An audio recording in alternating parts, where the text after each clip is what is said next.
Welcome to Learn with Amine. This is a video in the scholarship series. In the past, I have shared you the videos of the scholarship in Qatar and scholarships in Turkey, but there are certain students who have approached me undecided on the country where they want to study. So basically they have asked me for the scholarship opportunities, and when I redirected them to Qatar or Turkey scholarships, they have mentioned that they do not want to study in Qatar or Turkey. For such students who are still undecided in the country where they want to study, I have come up with the news of a new opportunity for the scholarship in which you can basically apply to any college in one of the 17 eligible countries, and you can get the same scholarship irrespective of the university that you have selected in those 17 countries. So basically you need to apply to several universities or one universities and get the admission letter. Even if the admission decision has not been received, you can still apply to this scholarship saying that you have applied to these list of universities and that you want to get considered for this scholarship. And in such way you have a lot of time to decide which country you want to proceed further, and the scholarship would be the same irrespective of the choice that you are going to make. So let's get started right away with the scholarship. I hope this video will help a lot of students who are still undecided on the country where they want to study. Let's jump into the video.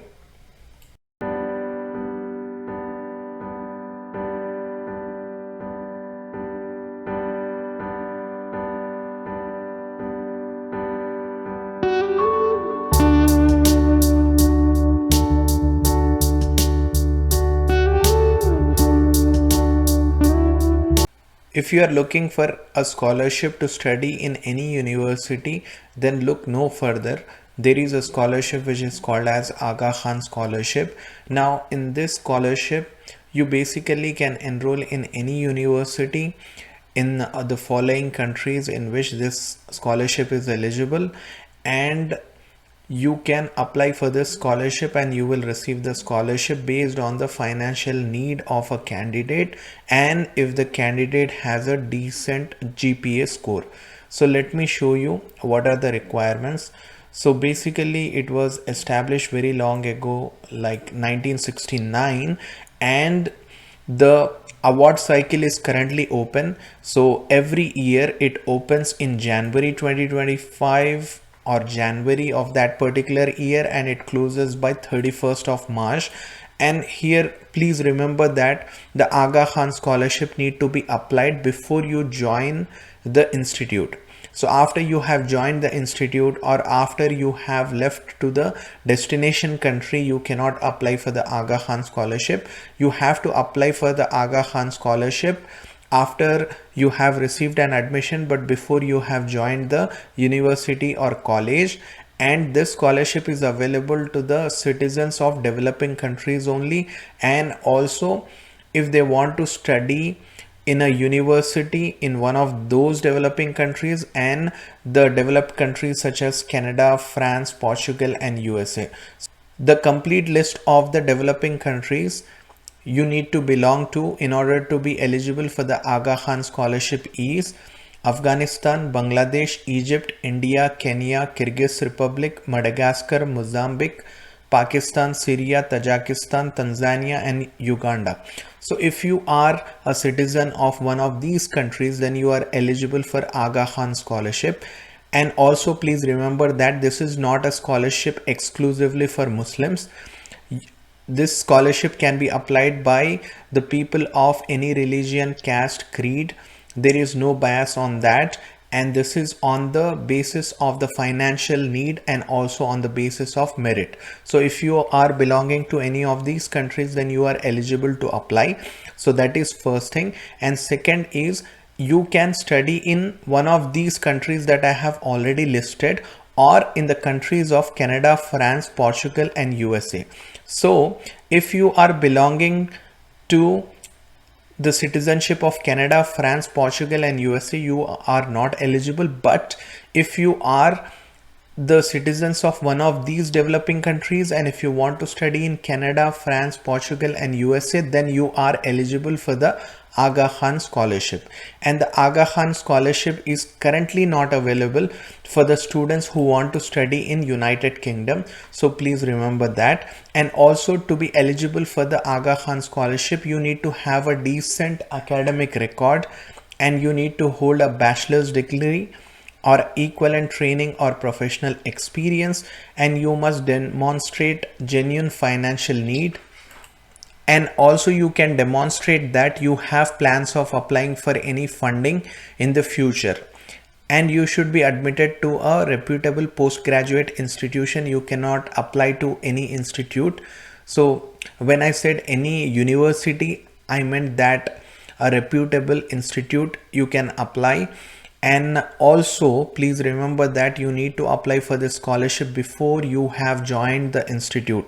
That is, if you are going to start the first year of the program, then only you can apply for this. And also you need to be good in extracurricular activities, and you need to have had volunteer contributions. Now here this is talking about the preference, and the preference is given to the young professionals who are under the age of 30 years of age. But if you are between the age of 30 and 35, you can still apply. But if you are above the age of 35 years of age, so please do not apply, because you are not eligible for that scholarship. Now also please remember that the scholarship gives priority to the master's program, and it only considers application for PhD studies. But if you are enrolling in PhD and you do not have any means of payment of fees or tuition, and if you did not get assistantship from college, then you can still apply for the Aga Khan Scholarship before you have joined the course. But the Aga Khan Scholarship will only fund for the first 2 years of your PhD studies. And while you are in a master's or PhD program, you need to maintain your GPA. And applicants must be entering their first year of study in postgraduate program. And if you have already enrolled, please do not apply, because you won't be eligible. And in order to access the eligibility tool, you can basically click on this. It will ask you several questions based on the requirements that I have told now, and that will tell you whether you are eligible to apply. And it will also provide you with an email address to which you can email with your profile, and they will contact you back and assess your eligibility further. Okay, and that's the way of application. Now the applications are handled by the local units of the Aga Khan Foundation in a particular country. If you are interested in applying, please answer the questions in the eligibility tool. If you are deemed to be eligible, you will receive an email address for one of our local units who administers the application process. So now let's take a look at the eligibility tool, because this is where you can start your application process. It is asking you to start. Click on start. Okay, now it's saying that thank you for your interest, so click on continue. It is going to ask your name. You can basically enter learn with Amine. Then it is asking your email address. You can definitely provide your email address, but for now I'm going to click on not now, but please you provide your email address. Then okay, let's continue. Then have you completed high school? Yes. Do you already have a bachelor's degree? Yes. Are you above 35 years of age? No. Have you already started the program? If you say yes, then you will not be eligible. So please always apply to Aga Khan Foundation Scholarship before you have joined the university. Have you already started the program? Click on no. Will you enter the first year in this academic year? Yes. Is your master's or PhD program on a full-time and in-person basis? So if you are enrolled in a part-time program, then you are not eligible for the scholarship. So it must be full time and also be in person basis. If your program is hybrid, please do not apply for Aga Khan Scholarship. You would not be eligible. Are you from one of the countries which is developing countries such as Afghanistan, Bangladesh, Canada, Egypt, France, India, Kenya, Kyrgyzstan, Madagascar, Mozambique, Pakistan, Portugal, Syria, Tajikistan, Tanzania, Uganda, USA? Click on yes. Is your master's program in UK or Russia? No. Upon completion of your bachelor's degree, did you receive a percentage of 80% or GPA of 3.2 or above? Yes.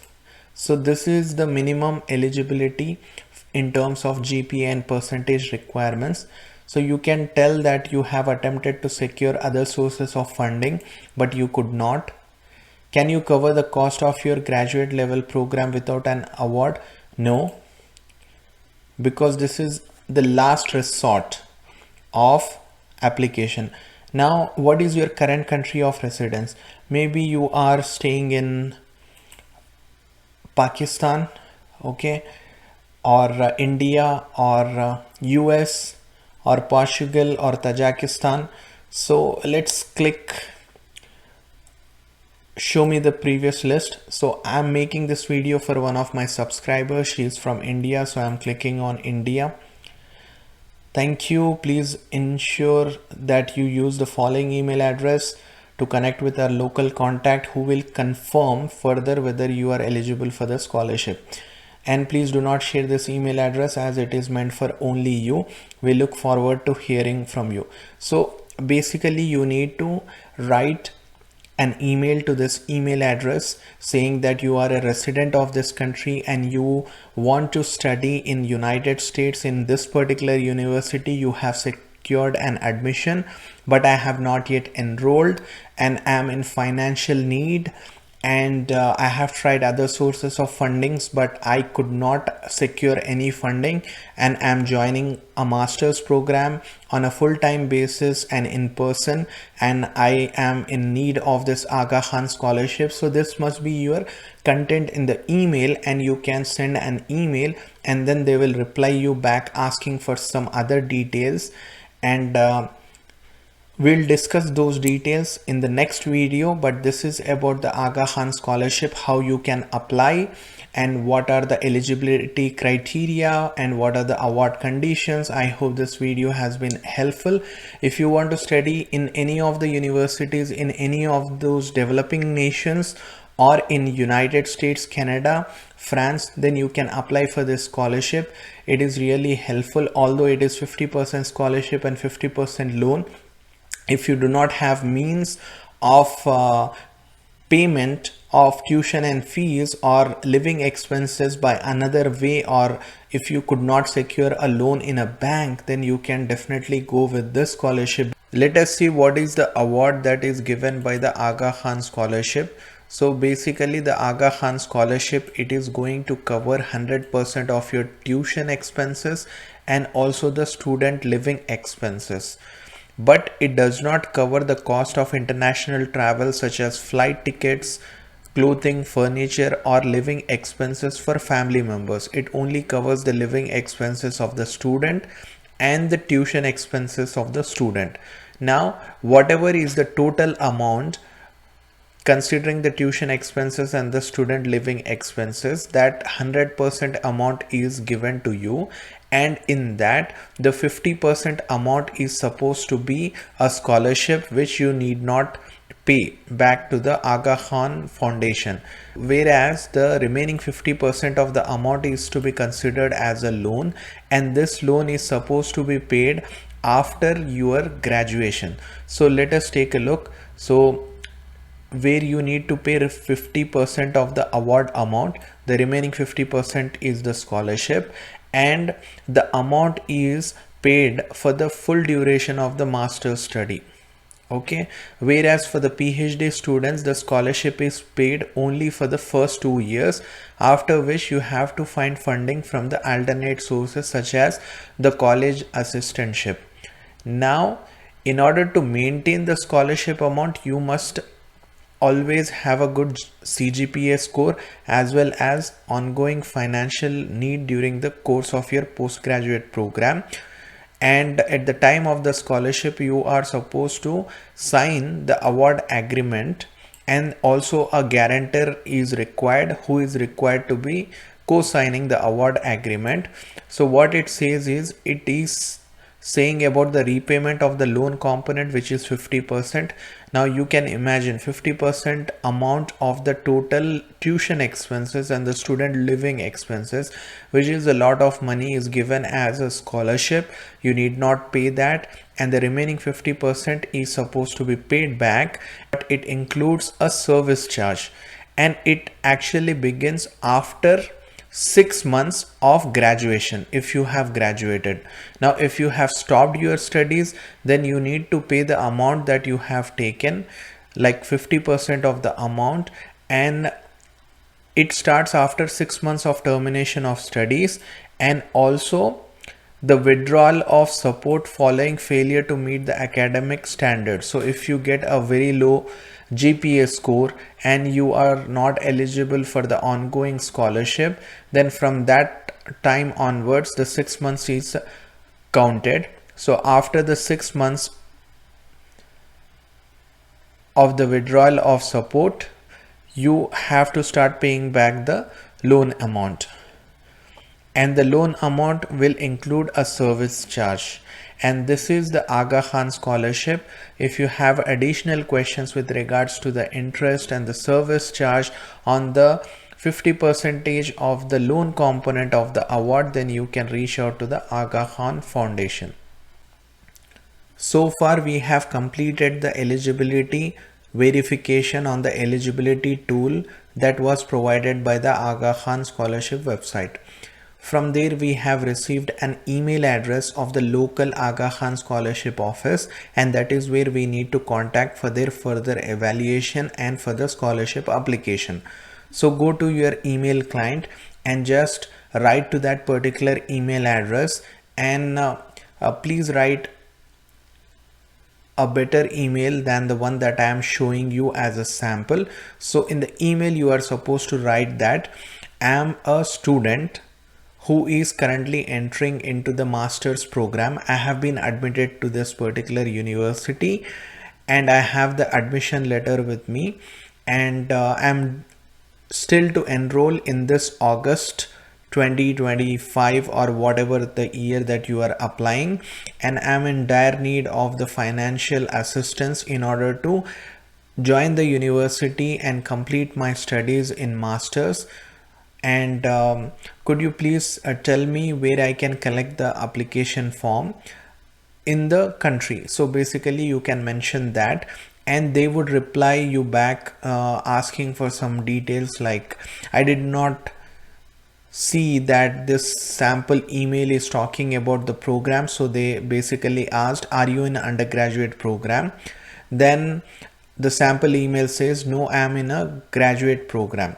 So this was the first email. Then what happens is the Aga Khan Scholarship program office, they are going to share the application with the applicants, and they mention the deadline is 31st March. So this scholarship is every year, and every year the application opens in January, and every year the deadline is same, which is 31st of March. So there is some uniformity here.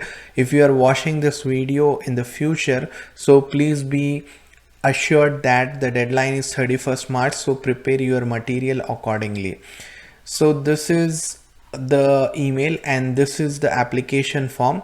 And this application form is basically talking about the requirements that we have already seen in the website, but still I'm going to skim through this. So the scholarship is 50% scholarship which need not be paid, and there is 50% loan component, and this is provided to the eligible countries which are part of the developing nations. And if you want to study in those nations or in the developed nations such as France, Portugal, USA and Canada, then you are eligible to apply for this scholarship. and you should be a resident and a citizen of one of those developing countries that I have mentioned before, and the age limit is 30 years or 35 years based on whether you are enrolling in the master's or PhD program. And if you are enrolling in master's, it is preferred. For PhD program, the scholarship is given only for the first 2 years of the PhD program, after which you are supposed to look for another mode of scholarship. And then you cannot apply in UK and the other countries that has been mentioned over here, because you won't be eligible. And the selection criteria is that you need to have a decent good GPA and also genuine financial need, and the university should be reputable. So that's the selection criteria, because they look very closely whether you are really in need of the scholarship or not. There are questions that are talking about your background, your parents' financial background, and all of those situations. So please speak truly in the application form. Do not provide your financial background. And yeah, finally, the loan condition is 50% of the scholarship is loan, and the annual service fee as of this video is 5%, but you can repay it as soon as you complete the graduation. So the loan is supposed to be paid after 6 months. Okay, you can pay it back in 5 years starting from 6 months after the study period. So if you directly pay the whole amount after 6 months, you'll be paying less amount of money, but you can make the payments in EMIs for about 5 years after 6 months after the graduation.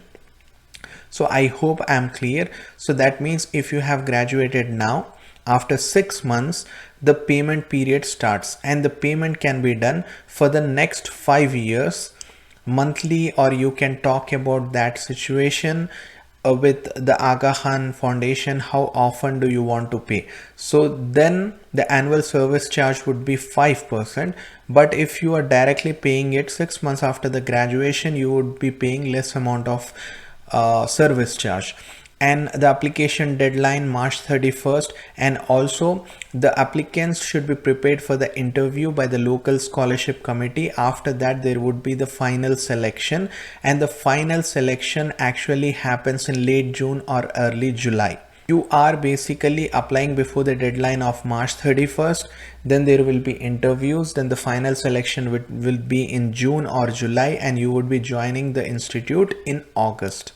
And what are the application instructions? It is basically you need to fill all the fields, and you need to answer the questions completely, and the date format should be DDMMYY, and you need to provide the signed application and also the application checklist and the supporting documents as per the application checklist. Okay, and you should return these documents to the local office from where the application was obtained. Now in this case, the application was obtained through email. So in the email signature, there is email address and the phone number. You can contact them whether they want the application back on the email address, or whether they want the application mailed to them. So you can talk to them, and based on the country of residence, they would agree to accept the documents through email or courier. Now you must be aware of all the deadline, and you must be truthful in the applications. And if you are going to turn in the application late or incomplete, then it will be rejected. So there are some important instructions as you fill in, such as name, age, current and second nationality, country of residence, immigration status, family's country of residence, university of study, course of study and degree, conditions to admission, admission notification date, academic honors, publications, club participation, and then there is a personal statement. So in the personal statement, there is some space provided, but if you do not want to use the space because that might not be sufficient, then you can attach an additional page, but the statement should not exceed 2 pages. And in terms of the font, you cannot use very small font and attach a lot of material. You need to use the New Roman font, Times New Roman font, and which is 12 point, and it should be clearly and carefully written original narrative. So that means you cannot use the AI tools. So please write your own story and by your own mind, and that would be like original, and it would be passionate, and the message will carry forward to the scholarship committee, and then they can accept your application for scholarship.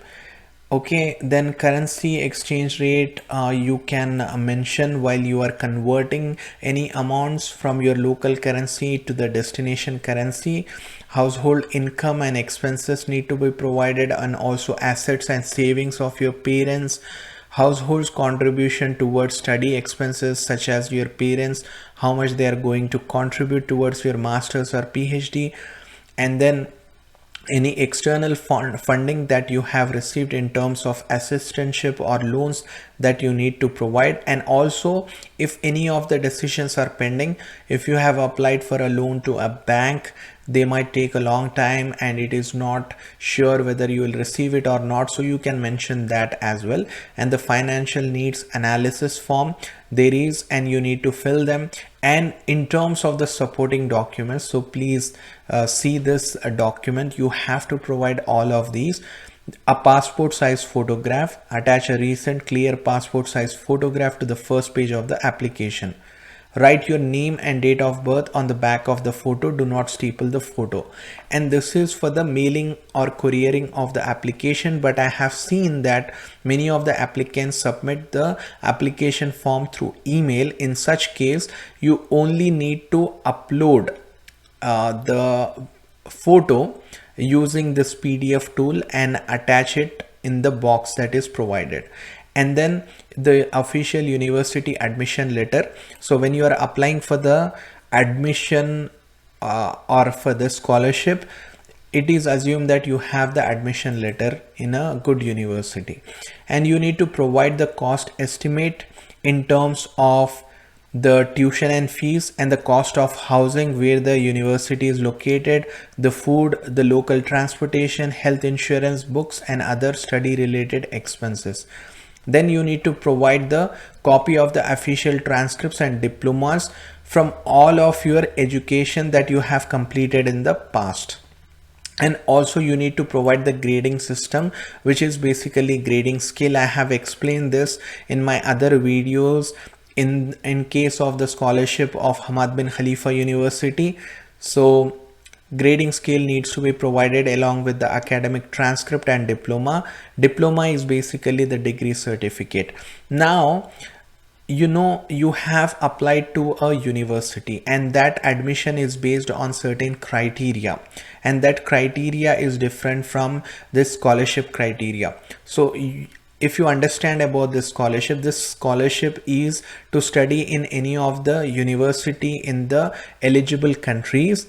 And for the admission to such university, you might have provided any of the English language tests or standardized test scores such as GRE, IELTS, TOEFL, or you might not have submitted. If you have not submitted these tests to the university and your admission was not based on these tests, still you can apply for the Aga Khan Scholarship without providing the language and the standardized test. But if your admission was based on language and standardized test scores, you need to provide copies of them to the Aga Khan Scholarship.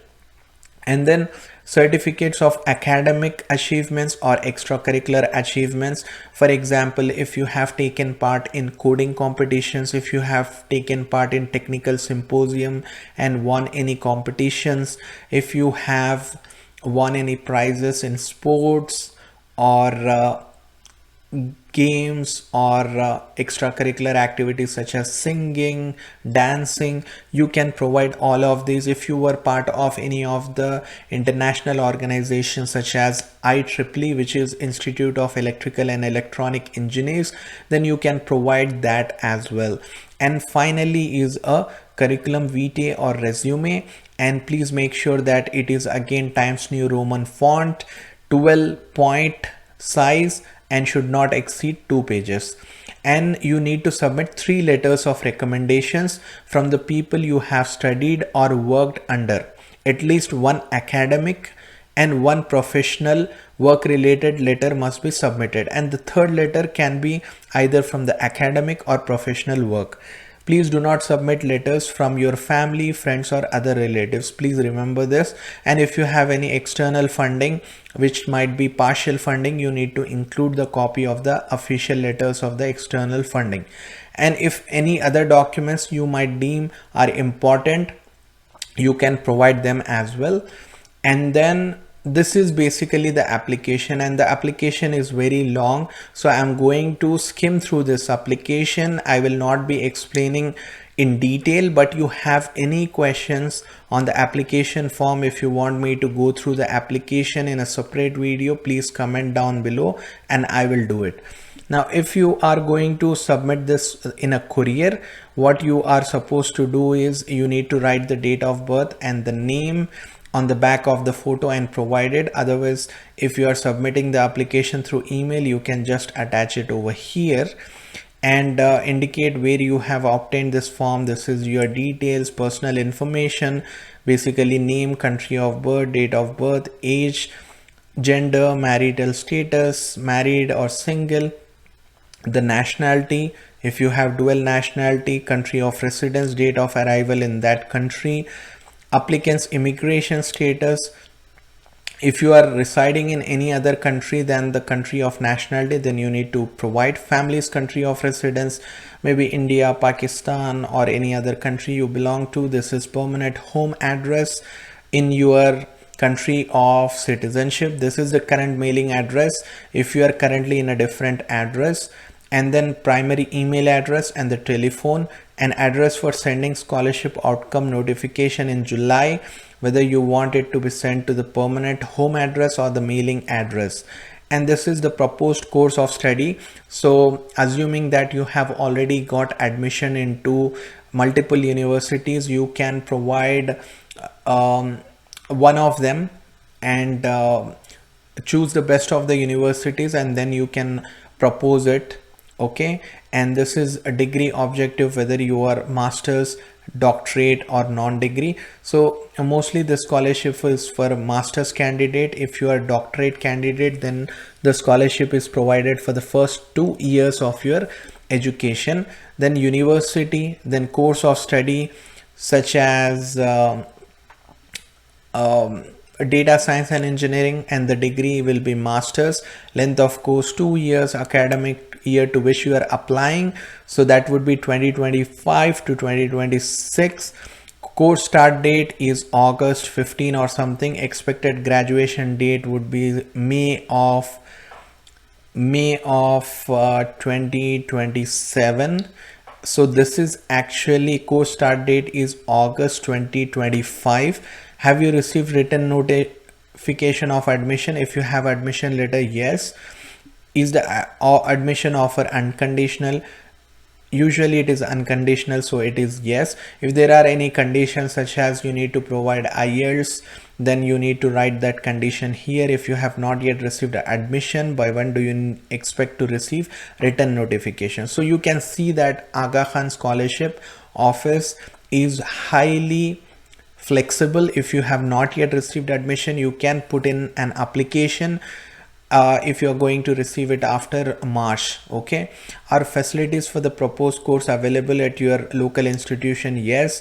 Have you applied for admission? Yes. If not applied or application was unsuccessful, you can explain for which program or university you are looking for the scholarship. Like if you are planning to apply for another university in which you believe that you will get admission, so provide details of other university to which you have applied. Make sure that you answer all the questions, because incomplete applications will be rejected, will not be accepted. Were you required to pass any of the language tests such as IELTS, TOEFL or standardized tests such as GRE? So you need to mention. If it is the answer is no, then you need not provide any of the test scores. But if the answer is yes, you need to provide the test scores and also attach the test score reports to this particular application form. Okay, education history, you need to mention the bachelor university and also the FSC, which is 11th and 12th class. Then also you need to mention where you have studied 6th, 7th, 8th, 9th, 10th class.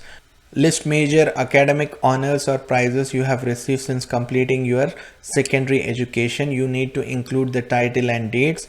Then list any books, articles or research paper that you have published in international conferences or in journals, including title and the date of publication. List any academic clubs such as IEEE or any other academic clubs that you are part of, chess club or anything. Okay, include position held and dates. Knowledge of languages, what is your mother tongue? Maybe it is Urdu, Telugu, you can mention that. And then language such as English, Spanish, if you are fluent you need to mention you are fluent. This is the professional experience. If you have worked after your bachelor's, you can mention the current and the previous employment position, starting with the most recent employment. So this is most recent.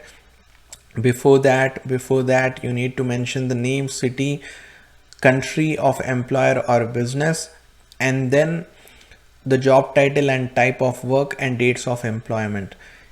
Okay, then hobbies or extracurricular activities and travel you need to mention. And then you need to write the personal statement. This is your name and this is the date. And if you think that this space is not sufficient, which I think will not be sufficient, you can break this PDF over here and then attach 2 pages statement of purpose in between, and that needs to be maximum 2 pages following Times New Roman and font size of 12. Then have you previously applied for AKF scholarship? No. References or recommendations, you need to provide the 3 names, the title and position, their affiliated institution and the email addresses, and you need to provide the letters of recommendation. You need to attach it to the application form. And how did you learn about the Aga Khan Scholarship? Maybe through friends or family, or you can mention others YouTube video of Learn with Amine. Use the space below to provide any additional information required by the local office processing your application. If there is any additional information, you provide that, otherwise you can leave it blank. And this is the financial information form. Once again, applicant's name, date, the date should be DD YY format. The number of family members in the household, please do not include yourself. If you have 2 siblings and mother, father, so that would be 4 members. You need to mention the father, mother, and if you are married, the spouse name and the other details. And these are the dependents and other family members such as your siblings like brother and sister, you need to mention. Has any member of your family been awarded an AKF scholarship? Mostly answer is no. In your case, whatever it is, you can mention yes or no. And then household financial information, state the current exchange rate of your local currency with the currency of country of study. So for example, if you are going to study in US and if you are currently residing in India, you need to mention 1 USD is equal to 87.3 INR. 1 USD, it is the lowest rupee value currently. So then you need to mention your annual income of applicant, parent, spouse, income from assets such as if you are receiving any rents, income from other sources. You need to mention the currency and the amount, and then you need to convert it into the currency of country of study. If it is US, then you need to mention in US dollars. This is total household income for the year, annual expenses. So you need to mention the expenses over here. Do the annual household expenses exceed the annual household income? If the answer is yes, click on yes, otherwise no. Okay, and if yes, provide explanation of how the household meets its annual expenses. Do the father or mother take loan or something else? You need to mention. And household assets and savings, you need to mention that. And other expenses and sources of funding, you need to mention that. Travel and personal expenses. So this is like AKF International Scholarship Program does not provide funding for dependents. If you have any dependents, you need to tell how you are going to satisfy the expenses of the dependents. Will you be working part-time, or what you are going to do, or will the dependent be working part-time? So you need to mention that. And travel and personal expenses, such as international travel expenses, personal items such as clothes and furnishings will not be provided by the AKF scholarship. Then you need to mention how you are going to satisfy that. Okay. And expected household support towards applicants educational expenses, you need to mention that, like how much your parents are going to provide for your education. This is the external sources of funding. If you have, you need to mention, otherwise not. External funding decisions pending, if you have applied for a loan or external funding, and if the decisions are pending, you need to mention the name of such agencies. And state how you plan to fund your studies after the first 2 years if you are part of the PhD program. So this is an optional field for masters, and it is compulsory field for the doctoral students. Now, financial need analysis form, once again, name, university, proposed course of study, currency of the country of study, date, degree, course duration, and you need to mention all of your tuition expenses, living expenses, housing, food, local transportation, health insurance, books and others. And this is the total expenses. And available or expected funds per academic year, household contribution, personal earnings, loans, other scholarships and teaching or research assistantship, you need to mention that. And these are all the numbers that needs to be inconsistent with whatever you have provided so far. Okay, please do not speak false in the application form, speak truly. And when you are speaking truly, all the numbers will be in consistency with one another, right? So you need to provide those numbers. And finally, this is the signature of the applicant, date, applicant's name, signature of the household head, such as father if you are under the age of 18 years, and if you are above 18 you can be considered as the applicant. And if the household head is your father, his signature, the date and the name of the household head. And after that you need to provide all the checklist items. So that means in this checklist you need to tick on the documents that you are providing, and then you need to actually provide those documents, such as application form needs to be completed completely without missing any of the questions, signed and dated. Then you need to provide one passport size photograph, official university letter of admission, official university cost estimate for the first year of study, attested academic transcripts and diplomas for all the past degrees, evidence of language proficiency if it was needed for your university admission, GRE or GMAT or other test scores if it was needed for the university letter of admission, certificates of academic or extracurricular achievements, then resume, 3 letters of recommendation from professors and employers, so that means it is sealed. Then there is award letters from external funding sources. If you do not have, then do not check it and do not provide it. Any other documents if requested by the local office, or if you are providing, then you tick it, otherwise don't tick it. And this is how the application package is prepared, and this one needs to be sent through mail or email depending on the local office's requirement. And this is about the Aga Khan Scholarship application. If you have any questions, you can reach out to me through the comment box below. I hope this video was helpful. Thank you, take care and bye bye.